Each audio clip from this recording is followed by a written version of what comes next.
आज हम slit lamp पर कॉर्नियल थिकनेस एग्जामिन करने की टेक्निक को डिटेल में स्टेप बाय स्टेप समझेंगे। यह लेक्चर आपके क्लिनिकल प्रैक्टिस और competitive exams DHS ophthalmic technician दोनों के लिए बहुत ज़रूरी है। लर्निंग ऑब्जेक्टिव्स सीखने के उद्देश्य।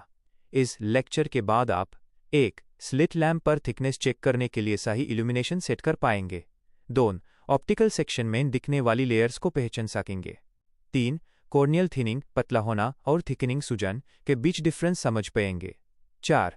एग्जाम में आने वाले पैकीमेट्री से जुड़े सवाल सॉल्व कर सकेंगे।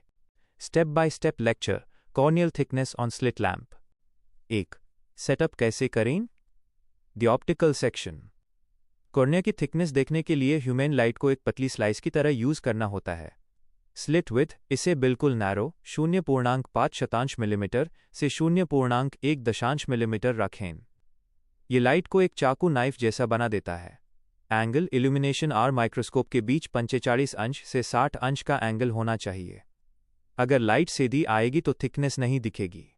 मैग्निफिकेशन मीडियम से हाई 16x या 25x मैग्निफिकेशन पर सेट करें।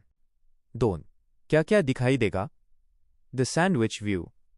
जब ये पतली लाइट बीम कॉर्निया पर पड़ती है तो आपको एक 3D ब्लॉक दिखता है जिसे हम ऑप्टिकल सेक्शन कहते हैं।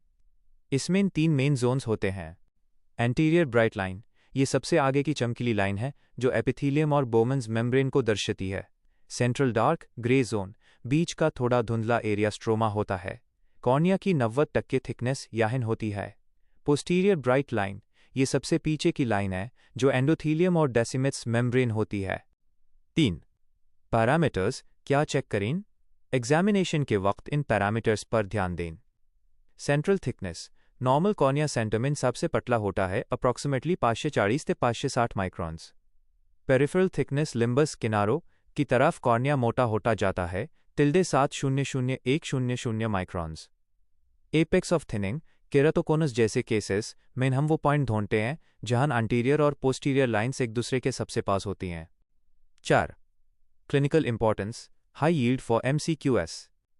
इंक्रीज डिस्टेंस थिकनिंग, अगर दोनों लाइन्स के बीच का गैप बच जाए तो ये कॉर्नियल एडेमा सूजन होता है।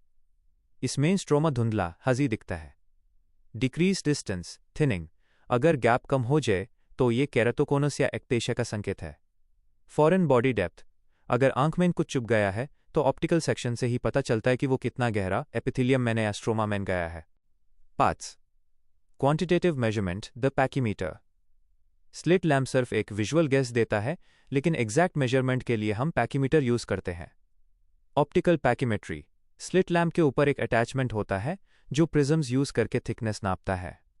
अल्ट्रासाउंड पैकीमेट्री, इसमें साउंड वेव्स यूज होती हैं, ये क्लिनिक में सबसे ज्यादा कॉमन है। की पॉइंट्स फॉर